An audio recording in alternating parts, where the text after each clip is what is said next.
Okay, So good afternoon, everybody, and welcome to the John Wilson Building. I'm Muriel Bowser. I am the mayor of Washington, D.C., and I'm with members of my administration to provide a short update on the 60th presidential inauguration, and we will have time for a few questions. So let me begin by congratulating President-elect Trump and his team on their victory. And I want to make it clear that Washington, D.C. is prepared to welcome the new administration, and we are committed to ensuring a smooth and collaborative transition. Washington, D.C., of course, is like no other place in America. We are a thriving, well-run community of D.C. residents, families, businesses, and over 25 million people visiting us every single year.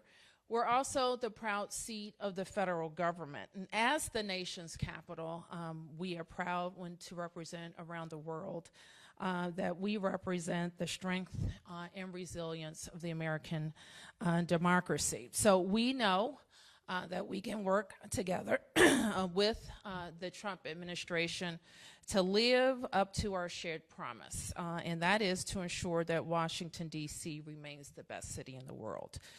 So we welcome discussions with the incoming administration about the federal workforce, as well as economic development strategies for federal buildings and parks in Washington, D.C. The district is, of course, home to some of the nation's most iconic landmarks and public spaces, and many of which are federal properties. So by developing a collaborative approach to maintaining and enhancing these spaces, we can assure that they remain beautiful and accessible for all of the visitors to the nation's capital. And as you know, preparations for the upcoming presidential inauguration are ongoing. This event is certainly a celebration, but it's more than that. It represents the peaceful transfer of power which is a cornerstone of our democratic republic. So we are proud to host such an event and work with the United States Secret Service and federal partners, and we welcome our fellow Americans to come to Washington, D.C. at that time. So let me end by saying this: we will always do a fight for what's in the best interest of Washington. I've worked with 3 presidents, including President-elect Trump, and congressional leaders of both parties to advance the priorities of the district, and with a special focus on infrastructure, housing affordability, downtown revitalization, and our self-determination. And driven by our values, we will continue to pursue such an approach. Our city and our region are strong, resilient, and dedicated to a future filled with opportunity and growth. And so with this partnership with the new administration, we will continue to uphold our vision for our city. We have communicated with the incoming administration regarding the inaugural preparation, and we expect that planning to continue over the next, 60 days. I don't really know how many days now. Okay, a lot, not that many days. So we look forward to those continued conversations. And so with that, I will take a few questions. Yes. Have you spoken with President-elect Trump, or do you plan to speak with him? As I said just now, we have communicated with his team and have indicated that we would like to speak. Should I just keep asking questions? Okay. Which specific issues do you think you could find common ground on, or the issues where you're specifically seeking his cooperation? Well, I think we should all be focused on like the quick areas that aren't new to my discussions with the federal government. How we can make sure that our federal workforce is back to work is one big thing, and we would certainly share our thoughts about that. But more than that, I think we have opportunities, as we have been discussing for the better part of this year, of how we make better use of underutilized properties, especially the ones in the federal portfolio. Yes. Mayor Rebecca with 7 News. Can you talk about, has DC at this point made any formal requests for assistance from other states with the National Guard? There have been several states that have come forward to say, should you need help, they're ready to help. I'm going to let me ask the chief to talk about that. Thank you for the question. What I will say is that, we've been in the planning process for the inauguration since the midsummer. We've reached out to several police agencies across the United States of America, and the majority of them have been very, very intentional about supporting us during the inauguration. As I've stated before, we hope we could get to 4,000 police officers to assist us in this process. We're close to that number. We do have other agencies who are continuing to reach out to us, and as they reach out, we will accept their request to provide mutual aid support for the District of Columbia during the inauguration process. And a follow-up to that, can you paint a picture what you can say as far as the safety and security efforts that are ongoing and what we can expect leading up to inauguration?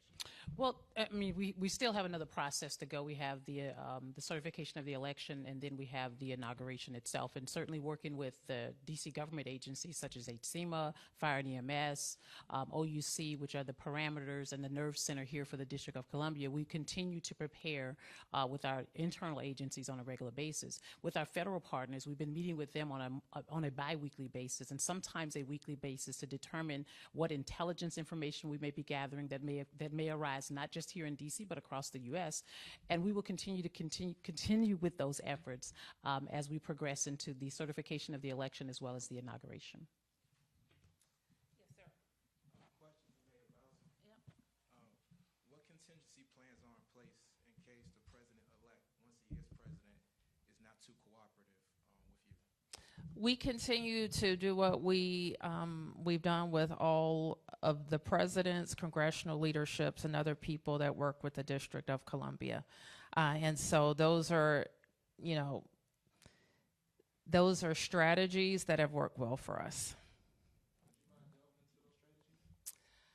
I mean, I don't know that I can talk about all of the ways that we work with different leaders, but we have an Office of Intergovernmental Affairs in the district, and we are doing intergovernmental work every day of the year. And as far as the legislative branch, given the recalibration next year, what inroads are you trying to make, on the Hill to stop further intrusion on local affairs? Those conversations are ongoing, and we will plan early on when I was mayor, I would host a new members reception, and we are going to consider that for this incoming session.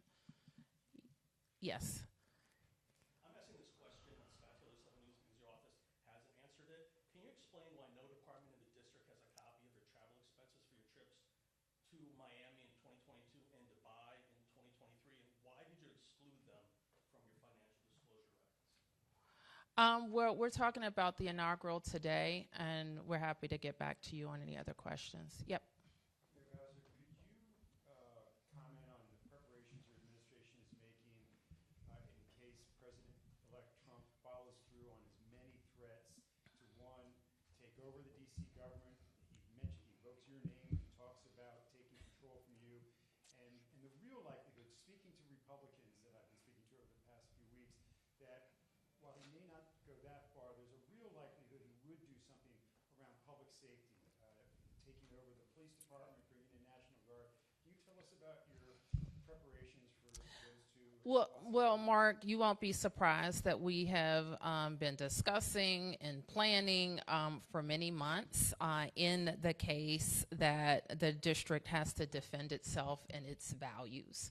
And we will continue those preparations on all regards. In terms of what we should know, that we're still a country of laws, and the district has home rule, and the Congress could change it. They could. That is possible. that is probably, as you mentioned, not a likely occurrence. We have, when we know about threats to our police department, and in a very volatile time, those threats were made, but not executed. So what I think is important for all DC residents to recognize, we're not in a new place. We've been in this place before. And what we have done is we followed the law, and we defended ourselves. And that would be our approach in any further occurrence. Can I follow up on that? Sure. What does that look like? Is it the Attorney General who would represent, for instance, if the administration wanted to do something that you were opposed to and that you thought perhaps you could block in court, is it the Attorney General who would then represent I'm okay. the district in that matter? And The Attorney General is the chief legal officer for the district, yes. have those Of conversations course. with his, so what would that look like? I can't speak specifically. What would it look like for us to defend ourselves in court? Well, Yeah, that's what it would look like. so are you prepared to go to court and to take the Trump administration? Listen, Mark, first of all, I know it is a tendency of most to think of and jump to the worst case scenarios. And certainly it's my job as mayor to plan and think about the worst case scenarios. But there are a lot of things that would make that not a good idea. And so, as I mentioned, we're a nation of laws, and we will defend ourselves according to the law. Can I ask about immigration? Another cornerstone of his campaign was mass deportations. And certainly it would seem that given the power that the president has, the unique power the president has in Washington, D.C., that he could begin those mass deportations here in Washington, D.C. Are you prepared to cooperate with that or to fight that? What are you preparing for as far as that possibility playing out here in D.C.? Well, the president enforces our immigration policies, not mayors, not governors, and that's nothing new. And so I think that we know what his stance is. The nation knows what his stance is, and he was elected to execute on his platform, I assume, in that regard. So we don't know what it's going to look like. I've heard just like all of you from the person that he's going to put in charge, and I think we should expect. I mean, we don't know where it's going to start. I'm not sure it matters where it starts, but people who are not documented, I think, are vulnerable. This is what I'll say, because while we don't have control over how a president enforces immigration policies, we should advocate for our residents who have lived here for many years, and we should advocate for the president and the Congress to establish immigration reforms that allow people to come into the country legally, or more importantly for us, many people in our city came here with TPS protection, and we think that they should have a pathway to citizenship. Yep. Yes, Randy Bass with DC News Now. Question for Chief Smith, please. Quite a few events and demonstrations planned between now and the inauguration, not just January 6th. There are quite a few other things. Can you speak to the strain and burnout, if any, that this may place on the police department in the next, 60, 70 days, that we've got quite a bit going on here? Anything, to speak to that? Well, currently we're tracking, I think, 4 major, if you want to call major events with respect to First Amendment activity. As you know, this is nothing new to the Metropolitan Police Department. We handle large protests and demonstrations, not just coming on the heels of a January 6th certification of the election and inauguration, but we do this year round.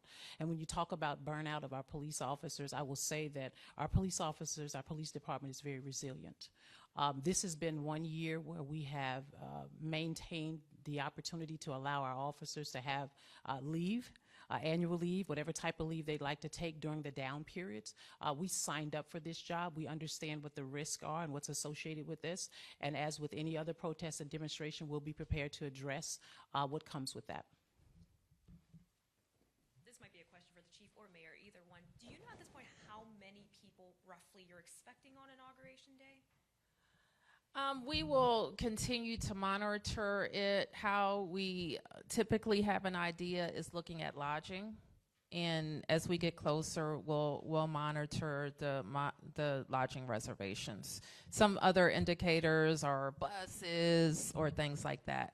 So it may be a little too soon to estimate that. To your point, this is not the first time DC has held a large-scale event. Is there anything different as a whole in terms of planning, security, that you can speak to at this point? I think the biggest difference has to do with January 6th preparations, the election certification preparations, the kind of security apparatus is structured differently because it's a national special security event. And the inauguration planning, I think, is proceeding as we would expect. Yeah. Raphael with WJLA 9. Are we still on track for the preemptive request for the National Guard for January 6th? We'll send that when we have the type of information that we need. But you're still on track to request that? We probably, as I mentioned, it's a lot goes into determining what we need, and the Secret Service National Special Security apparatus is actually how we send up a request. Just a follow-up. You've mentioned, obviously, you've been through a Trump administration. The district has been through a Trump administration.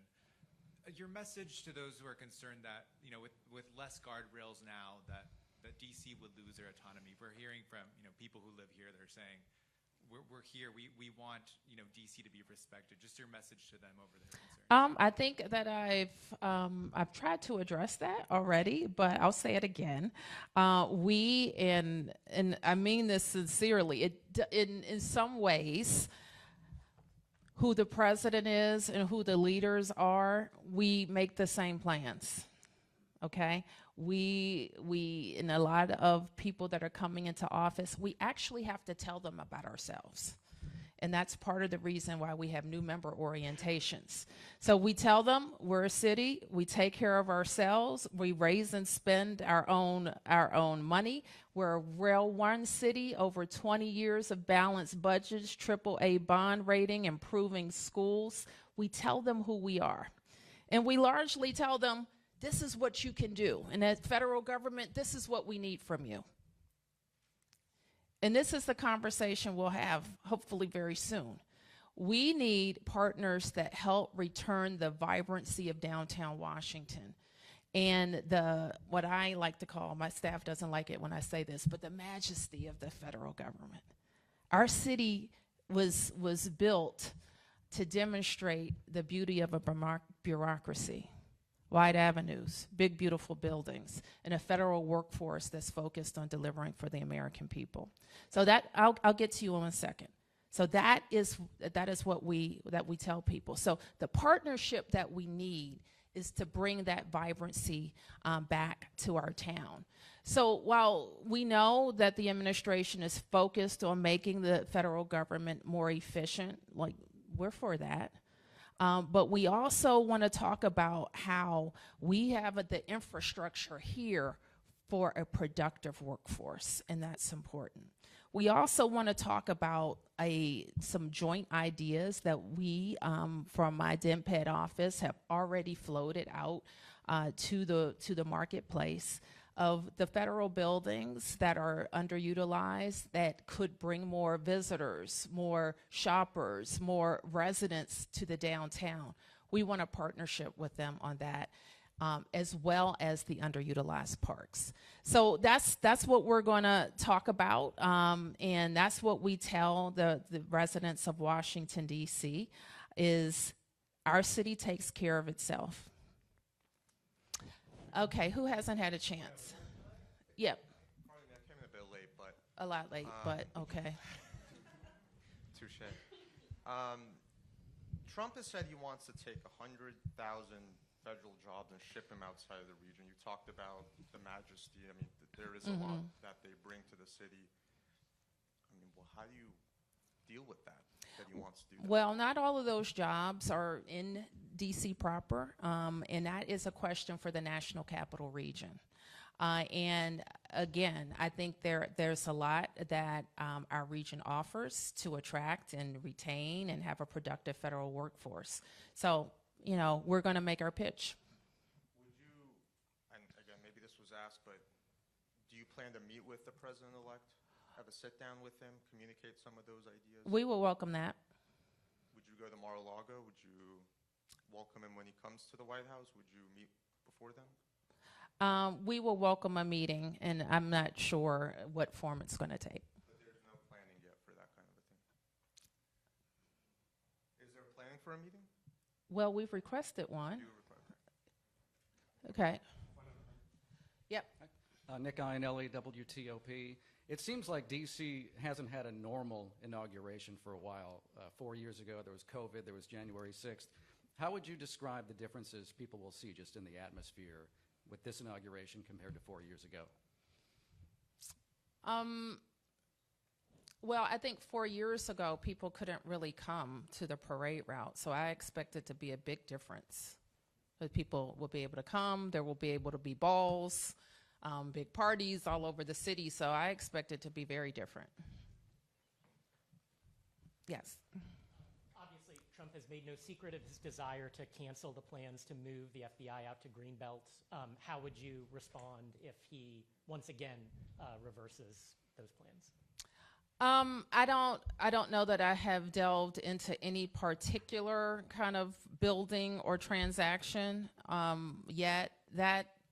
That move has a storied past, probably at least 10 years in the making. So we would have to have some talks about that. Yeah. Who hasn't had a chance? Yes. I'm wondering if you could speak a bit to what's been on your mind this past week, not just as mayor, but as a mother, as a woman, and as a citizen, just on a personal level. What are you feeling? Well, I've been very focused on what we need to do for our city and working with our teams to shore up our preparations and what comes next. And I think that that speaks to every other aspect of my life. Yes. Beatrice Peterson, ABC News. President-elect Trump and President Biden will be having a meeting tomorrow. I was wondering, is there going to be any enhanced security postures in the city because of that joint meeting, or any enhanced street closures?